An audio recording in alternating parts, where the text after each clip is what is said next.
Reflecting on caring for my husband Tony in his last years with cancer, I find myself confronting questions that are far less medical than cultural, ecological, and relational. The language surrounding cancer treatment often centers around fighting, battling, surviving, and winning, framing illness as a war waged inside an individual body. Even in cowboy culture, you go to the Pendleton Roundup and there's a sea of men who are brave enough to wear pink, showing their allegiance to ending the disease with no real discussion of the root cause of its pervasive presence in our lives. In all that noise, there is very little space to ask whether the process of treatment itself is preserving the whole person and their connection to others, or whether we are accelerating decay long before death arrives. I have come to believe that one of the biggest distortions of the cultures that have evolved in the postmodern era is our growing acceptance of decay before death. We have normalized the slow erosion of vitality as though it were inevitable, accepting prolonged diminishment as the price of care while simultaneously organizing immense systems of medicine, finance, and technology around postponing the final moment of death, regardless of the quality, coherence, or meaning of the life that preceded it. Especially during the final year of Tony's illness, it became increasingly difficult to ignore how easily cancer reorganizes the emotional and relational landscape surrounding the person diagnosed. Attention narrows. Conversations begin orbiting around symptoms, scans, medications, appointments, prognoses, insurance, fear, and the exhausting management of pain and sleeplessness, as well as the human mineral cycle itself: appetite, diet, constipation, diarrhea, and incontinence. Entire families, friends, and professionals become organized around the disease. The person carrying the diagnosis and the loved ones can become understandably consumed by the desire to remain alive. At the same time, caregivers slowly disappear into exhaustion, anticipatory grief, logistical management, financial strain, and emotional invisibility. The disease begins colonizing not only tissue, but relationships. Cancer possesses a profound metaphorical similarity to the industrial, postmodern, and artificial intelligent global world in which we find ourselves. Cancer cells continue to grow while losing their connection to the body's larger intelligence. They consume disproportionate resources, ignore regulatory signals, disrupt cooperation, and prioritize unchecked expansion over systematic health. Our broader economic and medical systems often behave similarly, rewarding perpetual growth detached from ecological limits. The tragedy is not simply that people, or to expand the metaphor, that organizations die. Death has always accompanied life.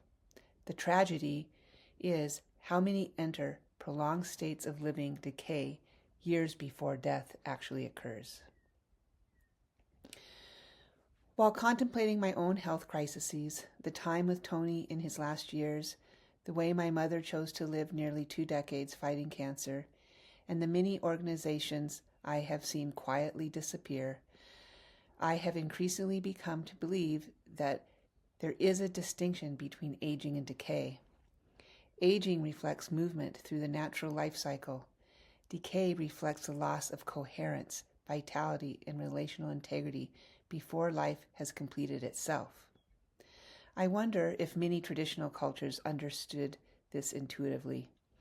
Elders remained embedded within family, landscape, ceremony, storytelling, and responsibility until very near death.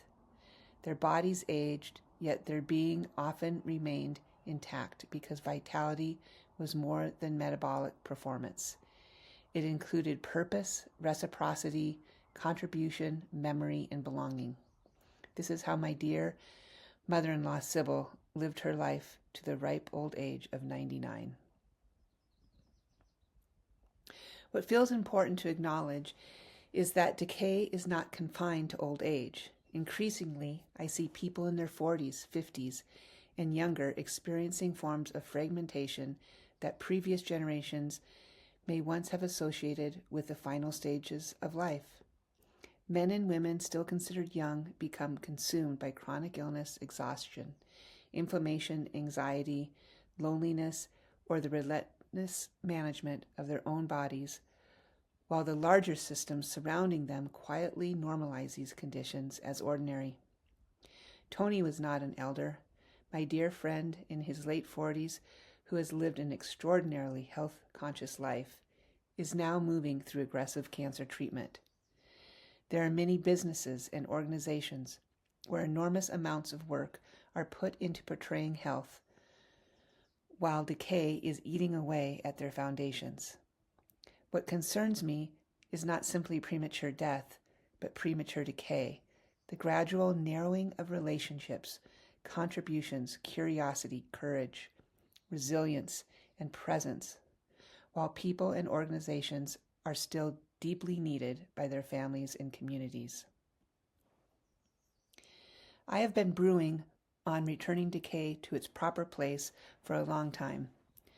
Last week, over lunch with a Gen X shop owner, I asked her what her succession plan was for the business she has spent years building from scratch in a place that nobody in their right mind would think could be sustained. After a long pause, she shrugged and said, "I guess it'll just continue until I can't do it anymore." There was no exhaustion in the statement. Continuation itself wasn't the goal. Joy, creativity, and meaning were what she, for her life, in the present and the rest of her years. This lovely lunch conversation circled me back to something modern culture rarely gives us permission to acknowledge. Allowing something to die is not a failure. Sometimes a refusal to let things end becomes its own form of decay.